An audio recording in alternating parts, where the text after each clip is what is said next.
На Институтот за македонски јазик Крстен Мисирков од денеска почнуваат 10-тите поред отворени денови со кои ќе бидат одбележани неколку јубилеи, меѓу кои 80 години македонска азбука и македонски правопис.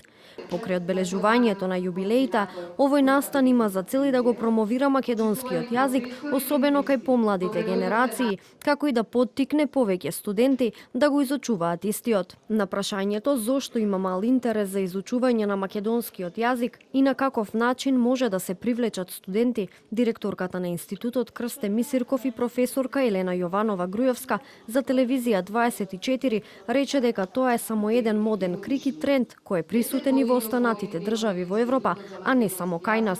Според неа, со текот на времето бројот на студенти кои ќе го изучуваат македонскиот јазик ќе се зголемува. Во светот се случува, ние одиме на конференции по светот, истиот проблем го имаат.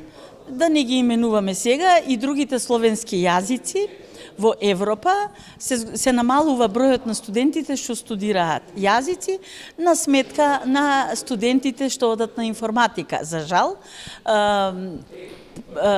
јас верувам дека тоа е еден моден крик кој што ќе трае кратко време, не многу долго време, и еве слушам дека оваа година веќе има и повеќе студенти запишани. Јованова Грујовска објаснува и дека со законот за употреба на македонскиот јазик дополнително постои начин да се привлечат младите да го изучуваат јазикот, со тоа што според законот во секоја институција ќе се вработи по еден лектор. Да се сменат актите по институциите за да се вработат лектори, во законот стои дека секоја институција, особено државните и локалната власт и медиумите мора да имаат лектори.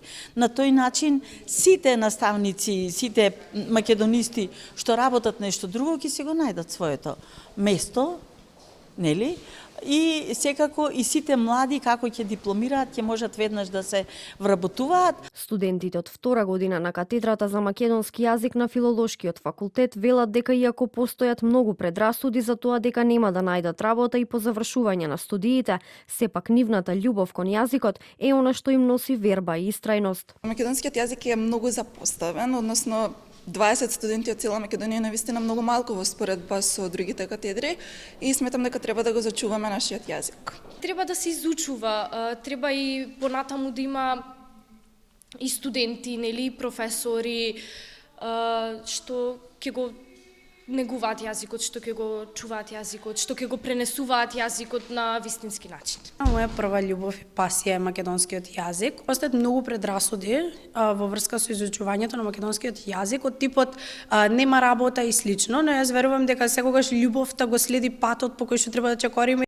10-тите поред отворени денови на Институтот за македонски јазик Крстен Мисирков ќе завршат на 14 ноември.